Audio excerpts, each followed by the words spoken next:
அதிகாரத்தில் இல்லாமல் இந்த ஆட்சி வந்தாலும் என்னால் அங்கு சாதிக்க முடியும். எந்த நேரத்திலையும் என்னை தொடர்பு கொண்டு செய்யறதுக்கான அத்தனை ஏற்பாடு நான் பண்ணுவேன். தலைவராக ஆண்டிமன அரசு மேல்நிலைப் பள்ளியில் கபடி என்ற அமைப்புல 10 ஆண்டு காலமாக செயலாளராக இருக்கு. தீய பழக்க வழக்கங்கள் செல்லக்கூடாது. நான் பரிசு கொடுக்காத இந்த தொகுதியில எந்த ஊருமே இருக்காது. எந்த ஆட்சி வந்தாலும் என்னால் அங்கு சாதிக்க முடியும். இந்த பத்திரிகையாளர்களுடைய குடும்பத்தில் படித்தவர்களுக்கோ என்னால் முடிந்த அந்த வேலை வாய்ப்புகள் உங்களுக்கு கிடைக்கின்ற பொழுது உறுதியாக நான் செய்து கொடுப்பேன். உங்களுக்கு உறுதுணையாக இருப்பேன். எந்தவித மாற்று கருத்தும் இல்லை.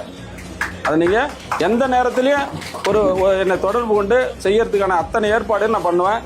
உங்களுக்கு தெரியும், நான் அந்த சமூக பணியில் 35 ஆண்டு காலம் பெற்றோர் ஆசிரியர் சங்க தலைவராக ஆண்டிமன அரசு மேல்நிலைப் பள்ளியில் 20 ஆண்டுகளுக்கு மேலாக இருக்கிறேன். பொது வாழ்க்கையில் அதே மாதிரி அமைச்சர் கபடி என்ற அமைப்பில் 10 ஆண்டு காலமாக செயலாளராக இருக்கிறேன்.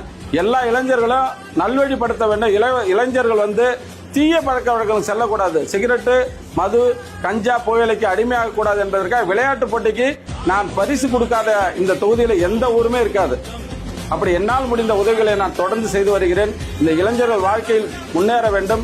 இந்த தொகுதி ஒரு மாற்றத்தை உருவாக்க வேண்டும். இந்த மாற்றத்திற்கான அரசியலை, மாற்றத்திற்கான எந்தவித கட்சி பாகுபாடும் இல்லாமல், எந்தவித ஜாதி மத பாகுபாடும் இல்லாமல் நான் அனைவருக்கும் பொதுவான ஒரு சட்டமன்ற உறுப்பினராக கண்டிப்பாக பணி செய்வேன்.